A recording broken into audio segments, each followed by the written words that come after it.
All right, how's it going there, folks? Welcome back here to a Saturday night update. It is the Earthmaster out here, July 27th, 2024. It's about 11:07 p.m. here, California time. Latest activity here on the Earthquake 3D globe looks like a 1.1 into the Alaska area. Let's go ahead and check out, see what's going on out here. We did have a little 5.1 out here across this area of the world near the Vietnam area. 5.1 coming in, a little rare quake out there. Fairly shallow as well. That is obviously off of the plate boundary there. Intraplate earthquake.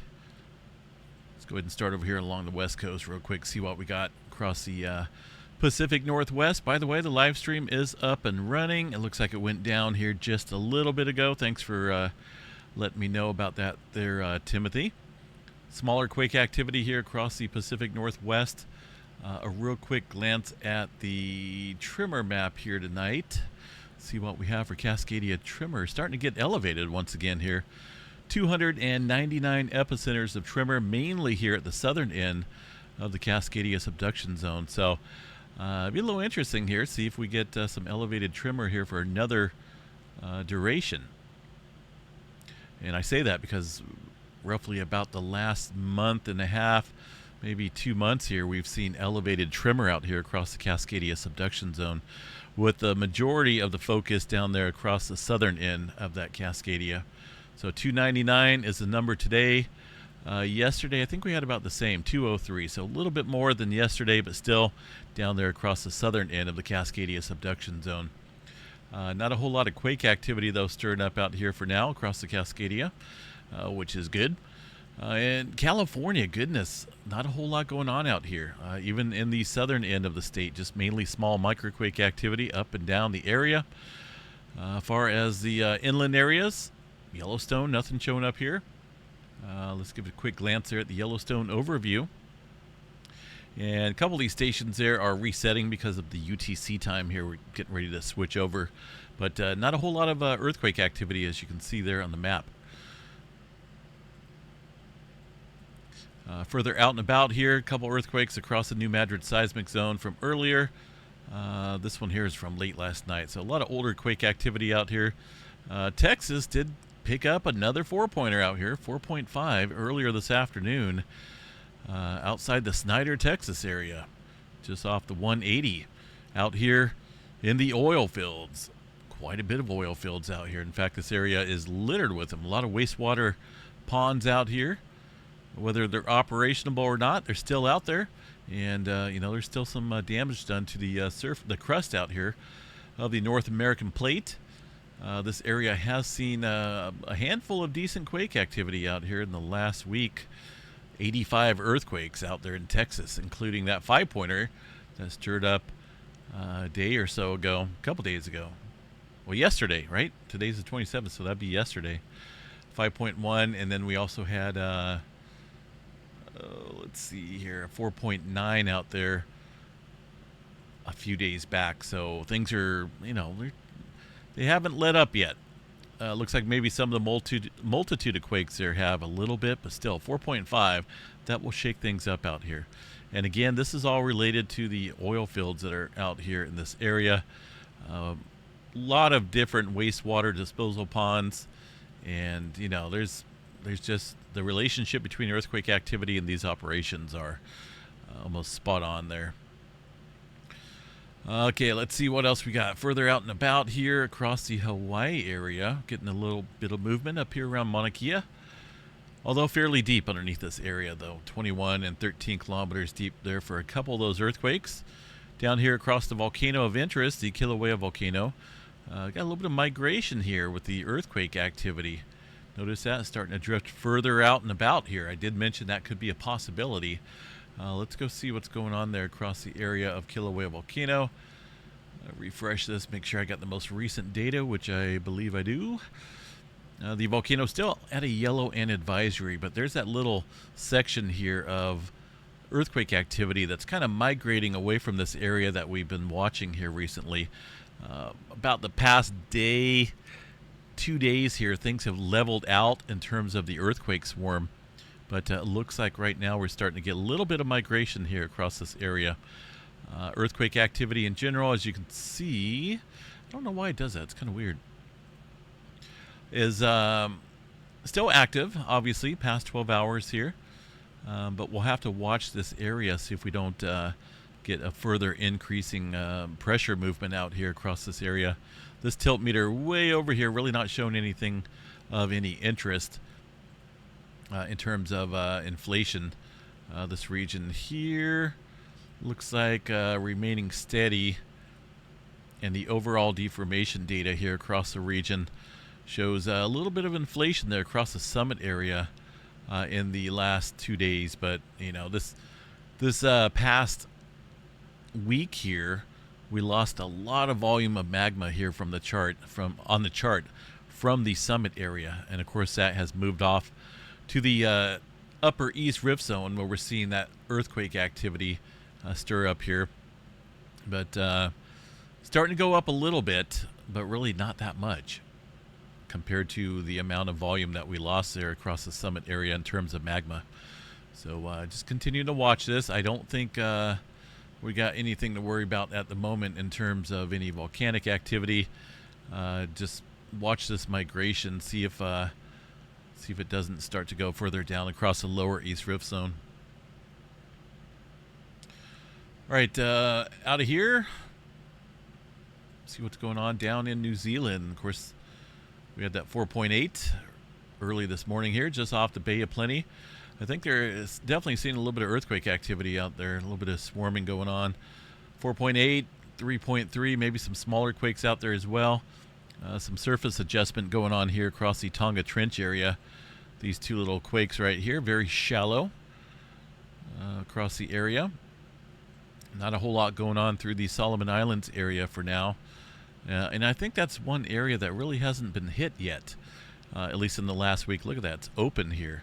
Got a lot of deeper activity back here, a lot of deeper movement in the Vanuatu area. And of course, earthquake activity migration here across the plate boundary, lacking the Solomon Islands area. It's a little odd. Normally we should see a little bit of earthquake activity out here, and this has been this has remained the quiet zone for a little while. Movement out here across the Taiwan area from earlier this morning as well, 5.1.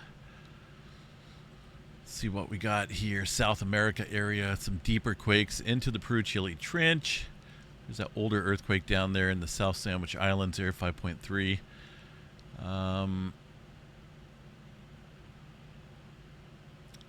The Gulf of California here, seeing a little bit of earthquake activity, a fairly recent 4.3, and a couple other earthquakes here up towards the Southern California area. It looks like some threes stirring up. Those are not showing up on the map, but we'll keep Southern California here in mind, because that's some interesting earthquake activity down here across the plate boundary. And most of the time we'll see this work its way up northward here for Southern California, but not really seeing a whole lot. We do have a 2.6 right now just outside the San Jose area off of the Calaveras Fault, coming in within the last few minutes here. Just popped up on the map.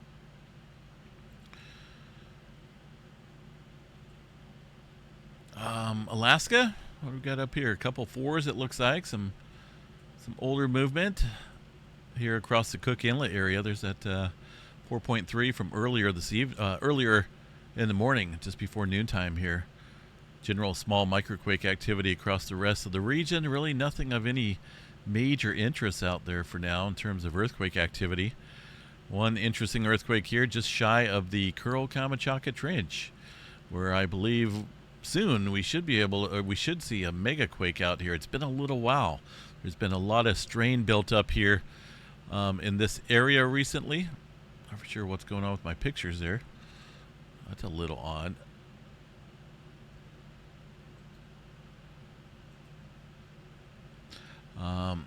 But of course the stream went down, so that was a little weird. Pictures are acting a little fishy. Yeah, so we've got to watch this area. It's been quite a while since we've seen any earthquake activity out here in general in terms of larger scale movement. So definitely watch that area closely. One earthquake here into the Japan Trench, but fairly shallow here, about 10 kilometers for that 4.5 earlier. in the morning time. Across the Mediterranean area, got some older quake activity there in the Red Sea. And not too active out here across the Mediterranean region for now. Just a couple smaller quakes and getting a little bit of activity stirring up here off the coast of the, is that Morocco area? Yeah, just off the coast here, Morocco. Nothing big. Iceland area, 2.9. Around that volcano, there's a 4.1 way up north here, older movement. Let's go take a look here and see what's going on across Iceland. Of course, they're dealing with that melting of the glacier over here in this area around the Katla volcano. Heated areas obviously below the glacier, creating some flood runoffs out here. So I think 1912 is when the last eruption took place out here across this area. As far as the volcano activity goes, 1918. There we go. Explosive, effusive. Just kind of watching that right now. Obviously, the melting is a good indicator there of maybe some heated areas below. Over here across the Svartsengi area, handful of smaller quakes here. Smaller quakes just outside the Grindavik area here. Got to watch that because, Grindavik could be on the list here for seeing some eruptive fissure activity for the next round. You just never know. But for now, just a couple smaller earthquakes out there. We'll know when things really start to ramp up because there'll be a lot of earthquake activity in a very short amount of time span there. All right, space weather activity here. We almost seen a X flare earlier this evening. It was in a what's going on here?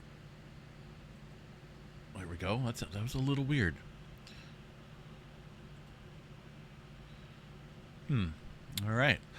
There's that M9.9. Fairly large flare that came from Earth-facing sunspot out here.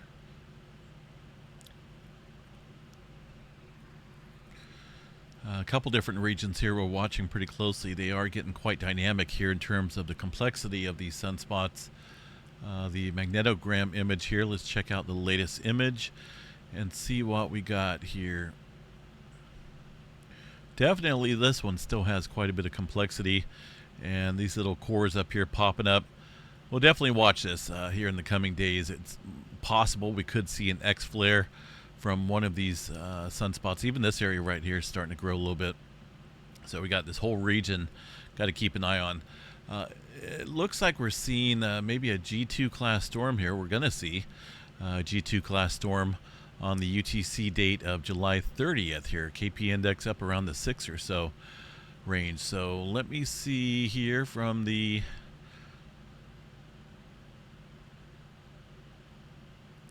site here, Space Weather Prediction Center, see what's going on with the activity.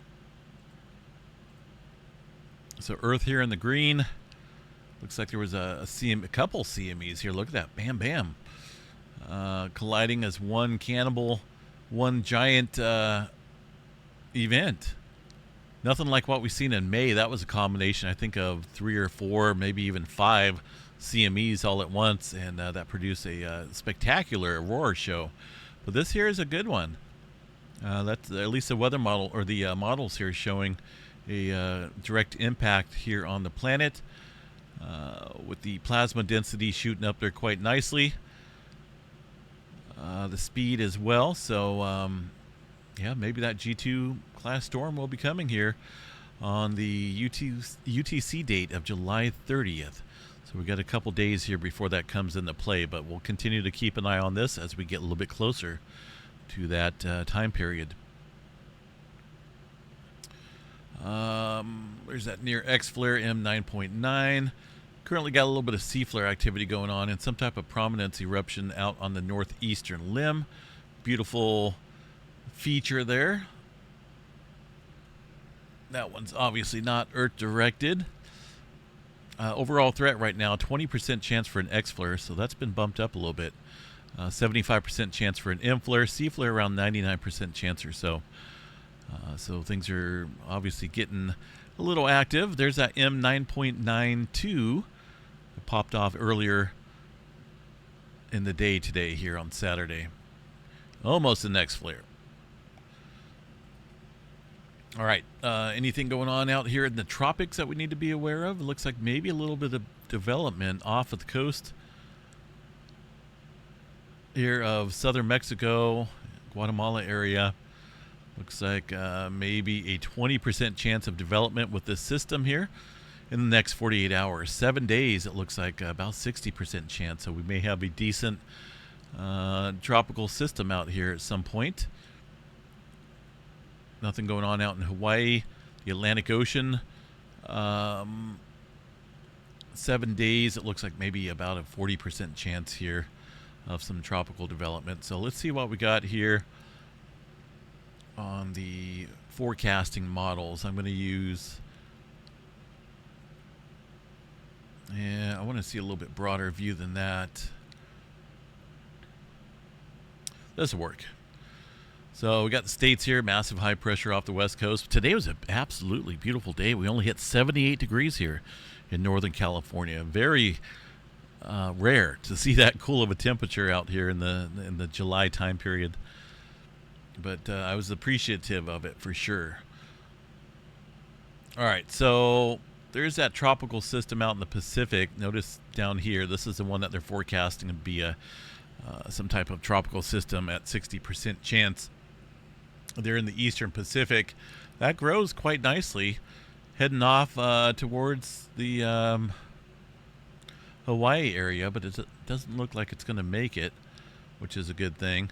Another one behind that looks like a couple different tropical systems here that's going to be forming in the eastern Pacific here through the rest of July or into the first week of August. Really not a whole lot there for the Gulf of Mexico or the Atlantic Ocean, and that's good.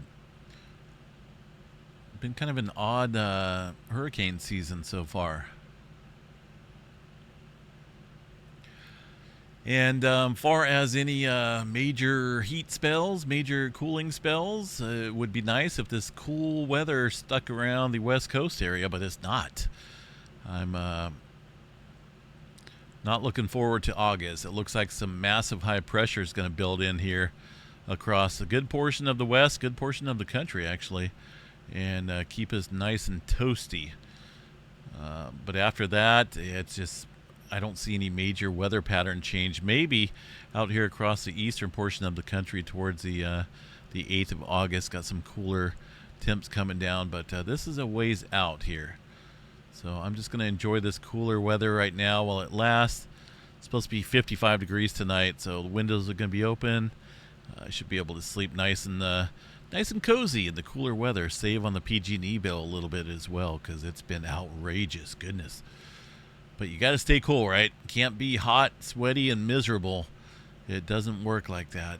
Kind of have to stay cool. All right, fire. Check out the park fire here in Northern California real quick. Get a little update on that. I think they're making a little bit of progress due to the cooler weather today. The park fire is now at 353,000 acres at 10% containment. The latest hotspot images here from the satellite state the eastern edge here is still quite active there in the darker orange colors. Even down here on the southern end, still quite a bit of active activity, all heading up into the higher terrain, steeper terrain, and there's still mandatory evacuations up here in the red. Paradise down here is still in the evacuation warning area.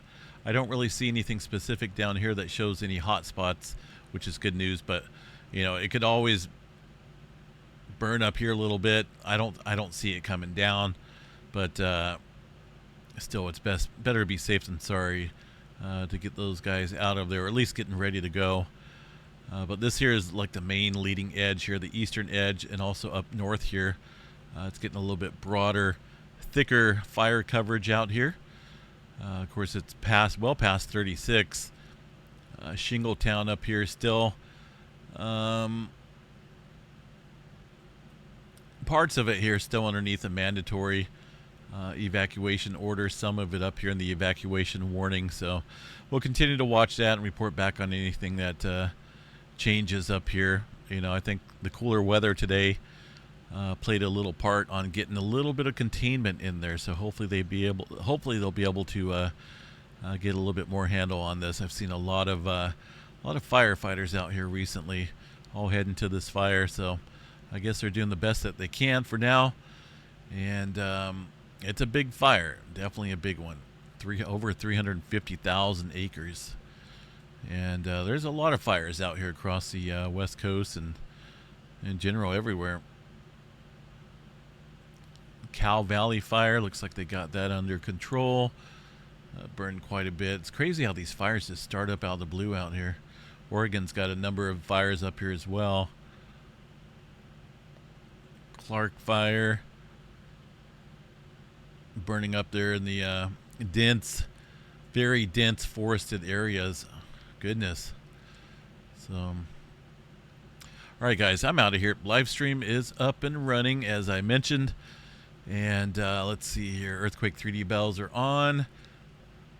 Updates every minute. The globe here is a combination of USGS earthquakes, 2.5 and above, or 2. I think I have it set about 2.2 and above, and EMSC earthquake activity as well, as far as the Mediterranean goes, and also some smaller quakes internationally. So, and that, let's see here. Right there should be the last 24 hours of earthquake activity. We'll catch you guys back out here in the morning for the Sunday morning update. Enjoy your weekend. Stay safe out there.